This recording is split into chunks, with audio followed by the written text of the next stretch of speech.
welcome everybody out there for joining us today. My name is Bob Kodosky in the History Department at Westchester University, and I'm joined today by Conor Hepp from the Chester County Historical Society. I welcome, it sounds like we have some alum out there, some current students, some students who are thinking about coming to Westchester, some faculty, community members. Welcome you all, and thanks so much to Seth Birch from our College of Arts and Humanities for putting this all together. So welcome, Conor. Are you staying warm today? I hope winter is upon us all of a sudden. Yeah, it really hit us out of nowhere. Yeah, no, it's great. I got to work from home today, so that's a nice change of pace. And working from home is where we're all at. You are you're the president of the Chester County Historical Society. That is like so cool. So, I mean, I guess first of all, if you could just share with us a little bit about the work of the I mean, what is a historical society? What's it do? Sure. So we have recently changed our name to the Chester County History Center. Okay. And that's part of an overall strategy to rebrand and change how we operate as an organization. So as a history center and formerly a historical society, we are the memory of the community that we live in. So we collect artifacts, photographs, we have a library. We're a location that people can come and visit galleries to learn about the county and the nation, but also to do research, whether it be on their property, on genealogy, history of the times that happened through the lens of Chester County. Very cool. And where is that location, Conor? Where are you located? So we're right on High Street, about 2 blocks down from, or no, 1 block down from Gay Street. So we're right by downtown Westchester. Probably less than a mile from campus, right? Oh yeah, you can easily walk. I used to do it when I was doing my BA. All right. Okay. Good. We're going to talk about that.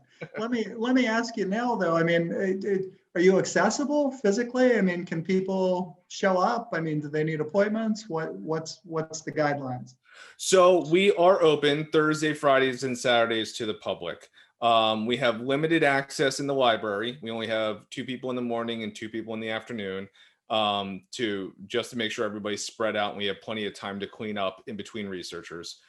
We also do have access to our brand new core exhibitions, but that is also limited as well. So I would always suggest that people go online and see if there are tickets available. Just normally we could fit everybody in there, but we want to make sure that everybody's safe. Same COVID rules, masks, hand sanitizer, but we are open. And how has the pandemic affected? I mean, one thing that I see, and I think it's a good thing, sort of a more active social media presence with events and things like that you all are doing. How else is the pandemic impacting you? Any type of special programming or anything else? Sure. Yeah. In our world, I mean, with everybody, things have been changed dramatically. With the shutdown back in March, we were shut down for a couple of months, which we were just about to redo our core exhibitions for the first time in 20 years. So construction shut down right as it was about to begin. And we were delayed all the way until October. So we got to reopen when we had our core exhibitions completely reconstructed. But understanding that the public in general was going to be hesitant to come out, we did a switch to a lot of digital programming and a lot of external programming. We created a short-term COVID strategy for our operations, which focused on creating engagement opportunities for families and adults on the exterior of the building, whether they be programming outside or walking tours, and then creating digital content, moving our speaker series, our different talks, different programmatic activities, digital, so they can be accessed at any time. Very cool. Wonderful. Well, congratulate you and the center on remaining such a vital resource for Chester County and the area. And you're the president of this historical center. And I have students, here we have students who, I mean, they're sitting virtually where you sat only a little over 10 years ago, right? So where did you grow up, Connor? Are you local? I grew up in Media, so Delaware County. So right down the street. And why Westchester, and why history at Westchester? Well, history I was always in love with. I was a museum person from the time I could walk. My mom would always take me to the museums in the city. And one of my favorite was actually the Penn Museum when I was taken into the city because of their collection of the mummies and the Egyptian history. So knowing that I was interested in history, I kind of looked at schools to get a degree from there. And I had also already started to like Westchester. I had friends who had started to come out here years ahead of me, and I would visit them and I would come on campus, and it was just a perfect fit. It was close to home. It was a great school. The program had a good reputation. It's like, it's kind of a home run right there. And when you came in then, because one thing that we see with students, they're passionate about history, they love history, they're not quite sure what they want to do. Did you have sort of a pretty good idea from the beginning that you wanted to gravitate toward public history? I did. I wanted to be a curator. I thought that was the coolest thing that you could do with a career. The idea of preserving history, being surrounded by it, every minute of every day, being able to spend time researching, that really appealed to me. So I was lucky in that I kind of had that drive to go. But I would always say, certainly I say this to a lot of people who are entering the field right now, you can do anything with a history degree. I've read articles and I have friends who either got a history degree or a master's in museum studies who have decided to go into finance with keeping their passion about history and volunteering in history. There's all kinds of avenues. So I would always say, if something is your passion, go for it. If history is your passion, go for it. Yeah, I agree wholeheartedly, Connor. And when we talk to students, often, they're very passionate about history. And we point out to them that, in many ways, they come to us as being great consumers, right? I mean, they love the museums and they love the movies and the books and all of the rest. And to then have a career, we want to help facilitate their transition from being a consumer to a producer, right? Someone who can contribute in whatever area, public history or within education or whatever. While you were an undergraduate at WCU, were there particular things that you look back on now that enabled you to make that transition from being a consumer to a producer? That enabled you to get that skill set, or perhaps, I don't know if you did any internships or what your class experience was like. So do any of those moments jump out to you? I didn't do any internships. I went right from studying to getting a job in a museum. So while I was Westchester, one of the things I did do was I took an opportunity to develop an exhibition that actually we displayed in the library. I had heard that there were opportunities in some of the cases for students to do things. And I went over to the library. I found the person in charge at the time. And we worked out a way for me to put a photographic exhibition together where I worked with a group in Philadelphia that was on the genocide that was happening in Darfur at the time. So I worked with some nonprofit organizations out in the city. But I also jumped right into museum work in I got the most entry level job that I could. I went to the Franklin Institute and I started selling tickets. So I would be in class 4 days a week, and I'd be up at the Franklin in Philly 3 days a week, selling tickets. And it was my kind of entryway into the field. How important is that, do you think? I mean, because, as someone who's a history major, and, in your case, you wanted to curate, and you were very involved with the content, but that content is exhibited in an institution that, is it needs to get people in the doors. It needs people. I mean, speaking to our students today, I mean, it sounds like you would recommend taking those kinds of jobs in museums, or even volunteering, right? I mean, and are there opportunities, I need to ask, at the History Center, whether volunteer or otherwise, for our students to maybe get a little bit of that kind of experience? You know, volunteer and jobs, I think, are going to be the entryway. I kind of had a hard lesson for myself was, you have your personal life over here, and then I had my education life where I would just go into class and I didn't meet a ton of my colleagues, my students, my coworker, the students that were in the class. I wasn't building a network, is what I was saying. What I came to find is whether you get an entry level job in a museum, if you start volunteering in a museum, if you intern in a museum or any cultural institution, the key should be obviously to work hard and to learn everything possible from everybody in the organization. But it's to get to know people. I think that is the key for if you're looking to grow your career to get recognized. I know people who have master's degree who never got past an entry level position in a museum because they never put themselves out there. They never tried to learn the extra skills. They never tried to participate in extra opportunities, whether it be for events, or learning opportunities. Those are the kind of things that we have to dive into, to get into this field, which is, it's tough. I mean, there are people who get jobs in organizations and they love it so much that they don't leave for the rest of their career. So you have to build that network.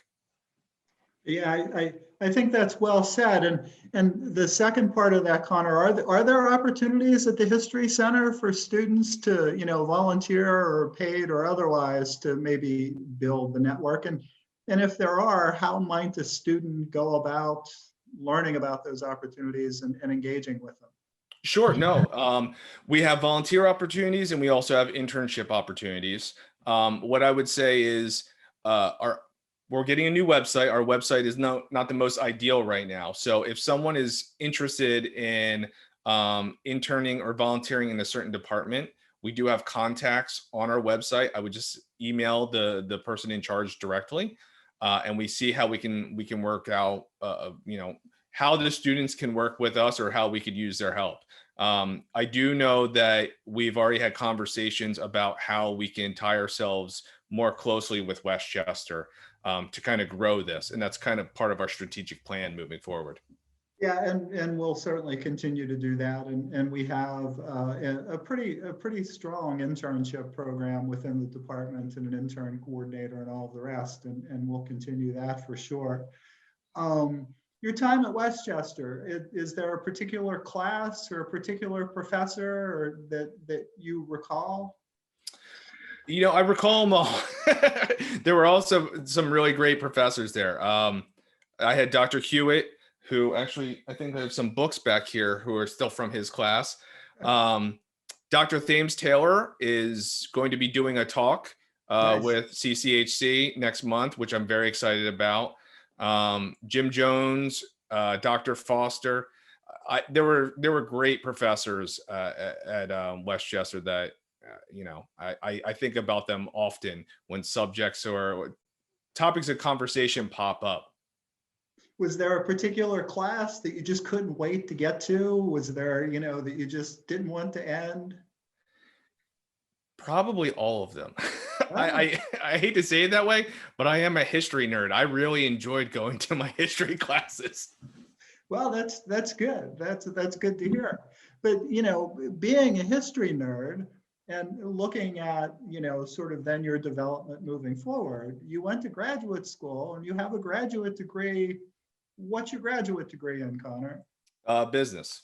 So tell us about that.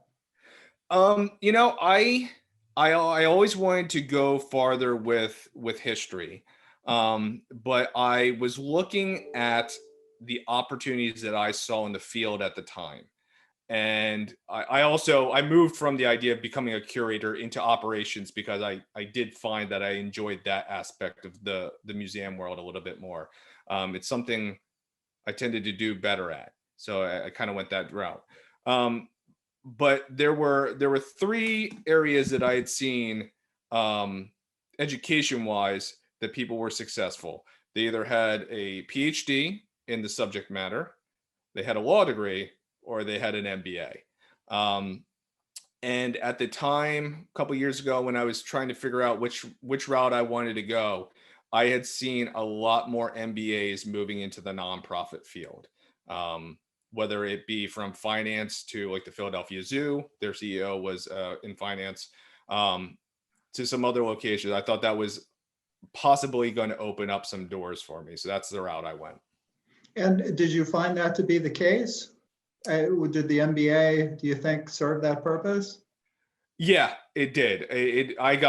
Once I had completed the program and I had that on the resume, I had that on LinkedIn.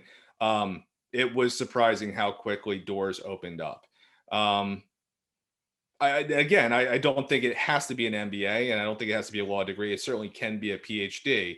I would say an example would be right now the Penn Museum. Their director has gone on to the Field Museum, so they're looking for a director position.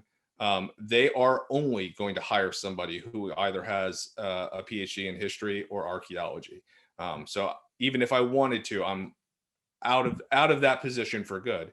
But other doors have opened up for me by getting an MBA. How important is a graduate degree in public history? I think you have to have it. Yeah. There's very few times that I have seen somebody without a graduate degree who's leading a strong organization. Is there a particular skill set that you're looking for? I mean, obviously, digital history, for example, appears to be a growth area, right, academically and otherwise. Is that also the case within public history? We have a digital humanities program, and we teach courses in digital history. Are those things that you think would be useful for someone seeking a career in public history? Oh, absolutely. I think new doors are going to be opening up as we make progress, but I think there's absolutely going to be a need for that. So before you came to the Chester County History Center, you worked at a couple of places in Philadelphia. I know the Barnes was one of them, and then either prior or after, you were at Penn, right? And so tell us a little bit about which one was first. I was at the Franklin Institute first. I was in their admissions department and the curatorial department. I went from there to Penn, which I oversaw a lot of the day-to-day operations. And then I was at Penn for 7 years. And then after that, I went to the Barnes Foundation, which again was day-to-day operations. And from there, you went to your current position. Yep. And so what kinds of experiences did you have at those locations that have helped prepare you for directing a history center? I would say that, especially at Penn, I had a lot of opportunities to work on different projects. And by taking on these opportunities, I got to learn or participate in different parts and of the operations of the organization. So I got opportunities to do marketing plans, opportunities to work on events, on programs, developing programs, working on programs, exhibitions, all those opportunities, and having a chance to learn from my colleagues I would say would be invaluable to where I am today.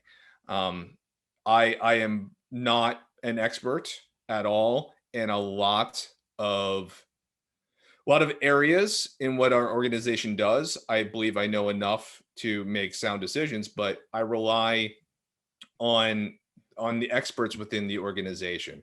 I've learned enough to work with them and understand where we should be going, what we should be heading, and then relying the rest on the team member. And so it's sort of interesting, I guess, because you have a sort of a strategic sense of things, right, in terms of the movement forward, but then you've also acquired the ability to have at least some sense of the smaller pieces and how those smaller pieces sort of work in concert, moving toward that whole, and that strategic vision. And the smaller pieces are across the board, like you said, some of them operational, some of them having to do with exhibits, and some of the history stuff, and all of the rest. What do you think the biggest challenge that you faced so far in your current position is? Is it the pandemic, or is it something else? For us, it's the pandemic. I think we've done a great job of adapting to. We've come up with new ways of doing programming or restructuring. Our audience is actually growing now when other locations have been contracting. Our membership base has been growing. Our programs are doing 3 times the number of people that they were doing prior. But funding is difficult. We've had some financial issues in the past, so trying to dig our way out during a time where everybody is cautious, people are unemployed, and funding is moving towards human and social services. It's hard to get those dollars. And so I'm glad you brought that up, because we do talk about that within the context generally of the humanities and history specifically. It's sort of incumbent on people in our field to make a case that what we're doing matters, right? I ask my students all the time, so what? You could have this wealth of knowledge and all the passion in the world for history, but you still have to convince people, whether it's funders to provide for an exhibit, or just people to come in the door, right? That they should spend their Saturday afternoon or their Friday afternoon at the History Center, as opposed to a myriad of other places. Are there particular classes or particular experiences outside of history that you would suggest for our students that maybe they could get a sense of that? Because if you remember, as a history major, you have a fair number of free electives, and students sometimes, should I do a minor? Should I take this kind of class, that kind of class? From a public history perspective, for an undergraduate, what kinds of classes do you think would most complement their degree and their interest in public history? That's interesting. I guess it depends on what their goals are. If their goals are to lead an organization, I would advise them to take an entrepreneurial course or a marketing course. There are some really good classes on trying to understand consumer behaviors and getting to what people are interested in, that will really, really benefit you in the long term.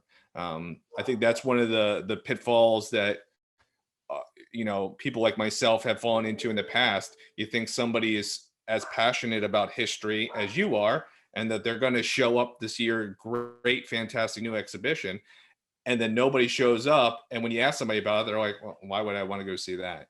Because we haven't made the case to entice them to come and visit.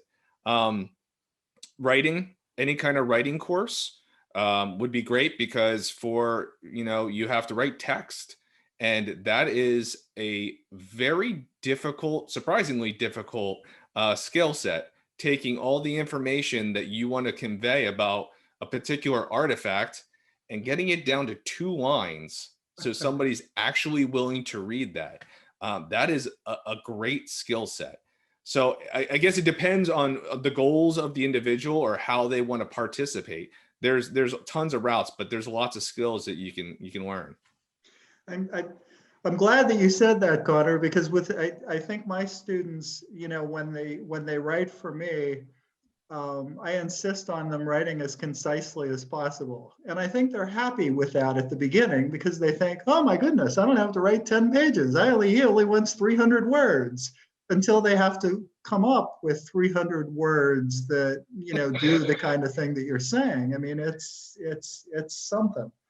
And I also think that what you're saying too, I mean, it applies for history generally, right? Because the same thing that you're talking about with an exhibit, our students who want to teach, they have to engage students, right, who are not interested in history, who, you know, think it's a waste of time, who are maybe, you know, interested in other things. And that's so important as a teacher, reaching the ones who aren't the history geeks in class, because if you do reach them, then as they grow and they go into other professions, they're more likely to visit your institution and have an appreciation for the past, and perhaps to lend funding to it, or lend support in whatever kind of way.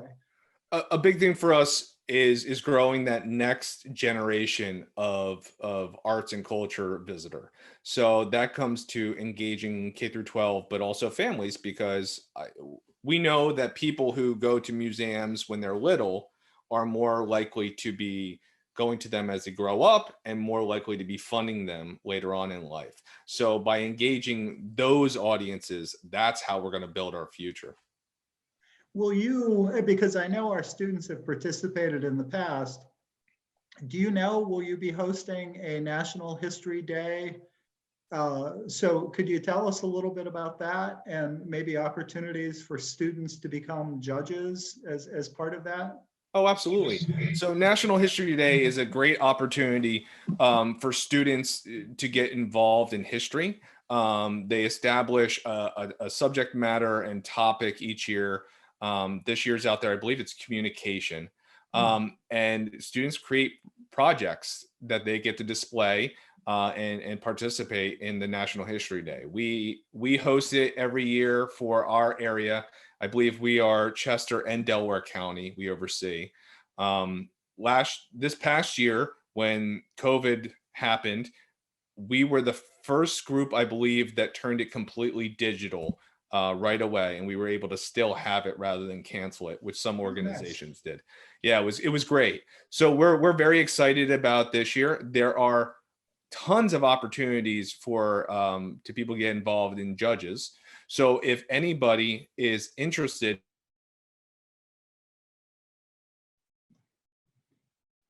You froze, Conor. As we wait, I hope for Conor to come back. If you're a student and you're interested in doing National History Day and serving as a judge, the History Center has a program to train you to be a judge. And you know, there's time that you work. I don't know if it'll be on site or digitally. Hopefully we'll get Conor back to be able to talk about that a little bit. But you receive training, and it's a great experience, and it's a great opportunity to develop your resume. And it looks like Conor just faded out, Seth. But if you are a student in the gathering, and if you're interested in National History Day, then by all means reach out to me, and I will get you in touch with Conor about what the procedure will be in the spring.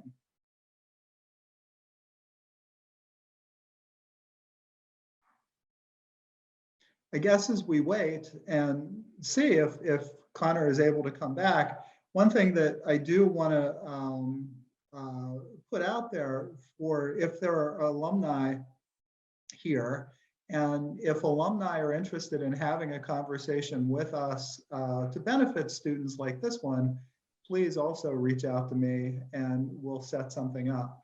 Connor, you went into like virtual somewhere. That's Sorry it. about No, that. that's okay. We're glad you're back. If students do want to serve as judges for National History Day, should they contact you? Will there be something on the website? What's the process like? We do have stuff on the website, but they could either contact me or they could contact our education. It's just education at chestercohistorical.org. But we would love to have more volunteers to be judges. I, something just came up in the chat, Connor, and we're going to get to some chat kinds of things now. But this is from one of your, I'm going to say, younger professors, Professor Thames Taylor. She's asking, how has doing hands-on work impacted your perspective in presenting stories, histories to the public? Presenting stories, it's incredibly important. It's one of those things that I think I was mentioning before. When you get into museums, you want to just tell a whole lot of information and share as much as humanly possible. But that's not the way of conveying stories. That's not what's going to get people to actually listen to you. So there are many of people who are much better skilled at that than I, and I keep trying to learn from them. But telling stories and being able to convey the importance and the nuances are extraordinarily important in what we do. And it must be a challenge now too with, I mean, at one time, of course, we went into museums and we fundamentally just read the wall, right? Yep. But now, I mean, there's an emphasis or an interest in increasing interactivity and, bringing media into it and that sort of thing, which must make it even more challenging. It is, at this point, I would love to say that the Chester County History Center has a brand new exhibition. It's got hands-on, we have tech, we have beacon technology, we have tablets that you can walk through that get information, touch screens. Those you can't use right now in this COVID world. We just got way up into the 20th century and now we can't do it. But those are extremely important vessels for people to learn. Kids learn through touch. They learn from seeing images. Their lives are on tablets right now, and that connects to them. So there are different engagement methods that we hopefully will be able to use once COVID is gone. So speaking of touch, someone had asked a question. What do you think are the biggest challenges to material objects over the next few decades? Digitization, lack of funding, space constraints, de-accession, children with grimy hands, adults with grimy hands. Yes. You'd be surprised how many times I've seen people touch things that they should not touch. I have some horror stories from working in museums. Right now, I think the toughest thing is deaccessioning and funding because of how tough finances are for nonprofits. There's a good portion of them that are not going to survive. There has been an easing of a lot of the rules for AAMD and other organizations that allow museums to sell off part of their collections to remain financially viable. And it's a tough thing to do. It's a tough thing to consider because nobody wants to sell off part of their collection, but survival is survival. So in the next couple of years, funding is going to be a major, major issue with the way that funders are heading and everybody vying for the same dollar. How important is that preservation? Because a critic might say, well, if you digitize the document, then that makes it more accessible. You can look at it on a computer screen and with 3D and all the rest. But could you articulate the difference between, seeing that object in person versus seeing it on a computer screen? I mean, what's the value to that preservation in that sense? Um, that's very interesting. Yes, a digitized version has the same, or possibly the same, research potential as the physical item themselves. Um, Even if you've gotten all the testing out of it you possibly can. Physical items have an impact that digital never will. Seeing something in front of you, whether you are actually physically able to touch it, hopefully with gloves on, or just see it in person, has a stronger impact than digital ever will. And the value in that is not just in your audience appreciation, membership growth, it's also in funders. There are pieces of our collection that I use regularly, whether I show it to them or I talk about it, because I know the impact that that is going to have on somebody when they're considering who to fund. And so if someone asked, what is your favorite object in the collection? I mean, what would be an example of one of those things that you're talking about that has that kind of an impact? There's a lot of artifacts. I think it depends what I use in the repertoire of attacks I use. Depends on the interest. If somebody's interested in something quirky, I tell them that we have a squirrel cage, which is fun to see for pet squirrels in the late 1800s. For most individuals, they are interested in. I'm really interested in this. We have a chair that Abraham Lincoln sat in while he was getting a couple sculptures done. So we have the sculptures and we have the chair that Lincoln sat in during those modeling situations. So it's fun to see something like that in person, where that's Lincoln's chair right there. Yeah, that's pretty cool. Yeah. I'd have to say that's pretty cool. Do you ever sort of, like, when nobody's around, go and just sort of, just, I don't know, sit down in it and just have a moment to commune with Lincoln, or is that even? The thought is always in your head when you're staring at an artifact, that you want to pick it up, you want to touch it, that tangible thing. And then the historian, museum professional beats that to death in your head. And all you want to do is make sure that nobody gets near it. Right. I have a question from a student who wants to know, how does the work of a historical society or center differ from a museum? That's interesting. So the historical society differs because a lot of what we do, one, pertains to a specific geographical area. So we are focused on Chester County, its community, and its community records. So most of the artifacts that we gather either pertain to the county itself or come from the people donated from the county itself. We have a lot of genealogical records. We have a lot of land records. What we collect is specific to this area because that is our mission, to focus on our county. So that's primarily the difference. We do have a museum. It does tell the history of our nation, but always through the lens of Chester County events, and its people. And is there a particular, I guess, time period or event or something in the history of Chester County that you've found most people gravitate to or interested in, a particular era or a particular place or person or anything like that? Everybody likes the American Revolution because of the Battle of Brandywine, Paoli, the Battle of the Cloud. People tend to jump on that area. There also seems to be a great interest in the abolition movement and the Underground Railroad, and how Chester County played a part there.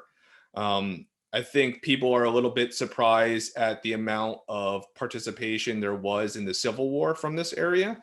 They don't seem to recognize it, but when they see those parts in the exhibition, they get wowed by some of the artifacts that we have. I didn't ask you. I mean, you sort of said that you were interested in, history generally, and you are passionate, but is there a particular time period or event or something that you really are excited about? I mean, is there? It changes.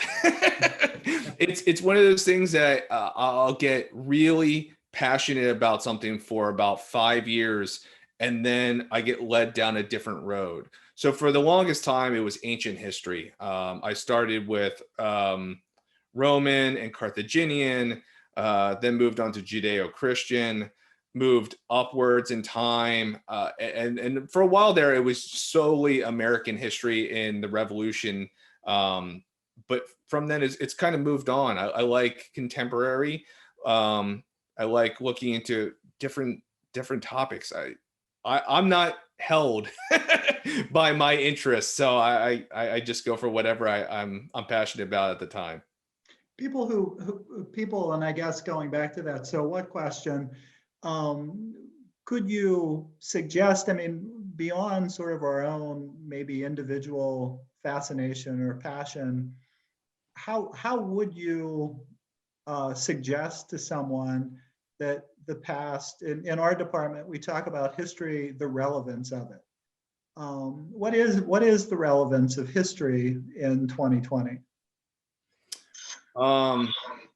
That we need to learn from it. That we need to learn from the past, and maybe we can make better decisions. I think history is a very important teaching tool for people of all ages. I think it is something that all too often gets pushed off to other subjects. I think the value of history is not just to learn from it, is to understand human behavior, how we acted, how we should act, and how we can act together. I think there's something about community that we can learn from history, um, that we should be taught that is missing right now. I like that. Well said, Connor. Well, we're right at about the point where we should probably conclude things. Is there something that you would want to say to our students? And we have at least one prospective student in the audience who's a high school student. Is there anything that you would want to leave them with? I would say that the only thing I want to leave them with is working in nonprofits and museums. You have the opportunity of following your passion. Working in history, you have an opportunity to have an impact on the community. And I'll put this out there.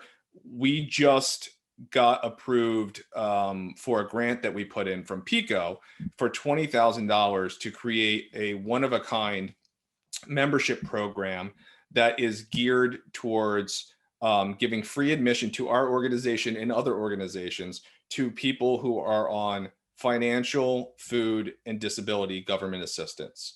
So individuals who are unable to participate in arts and culture will now have this opportunity. So we, by being individuals who have a passion for history, who have a passion for museums, for arts and culture, have been able to create a program that's going to give back to our community and to so many families that it's going to make a huge impact. And we got to do that from our passion, from our degree at Westchester. So there's so many possibilities out there, as long as you go for it. Awesome.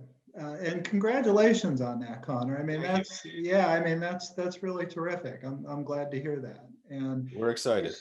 I must say, I've greatly enjoyed getting to meet you a little bit over the course of the last couple of weeks, and much appreciated this conversation. And I definitely look forward to bringing your side of High Street and our side of High Street closer together in the coming time. And for the benefit of the community that's here, right? Our alumni, and our students, and our faculty, and all of the rest. I think we can do a lot of amazing things together. So thank you for this. No, thank you. This was great. And if anybody wants to talk, please reach out to me. I love talking shop, and it's great. Wonderful. Thank you, Connor.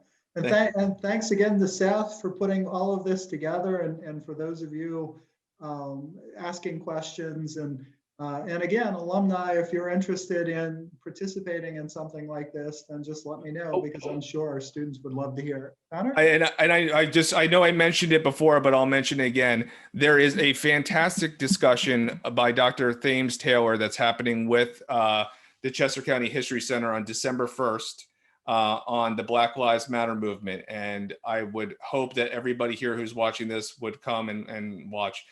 We all know Dr. Thames Taylor is a great speaker, so it'll be a great opportunity. And how do we do that, Connor? Do we go on Instagram, website, social media, all of that? We're about to put out the ad for it, so you can sign up. It'll be on Facebook. It'll be on Instagram. We'll have it listed on our event website. Please come and check it out. It's going to be a fantastic talk, and these are the kind of speaker series that we really hope to promote and get going in the future. Excellent. Thank you, Connor. Thank you. Okay,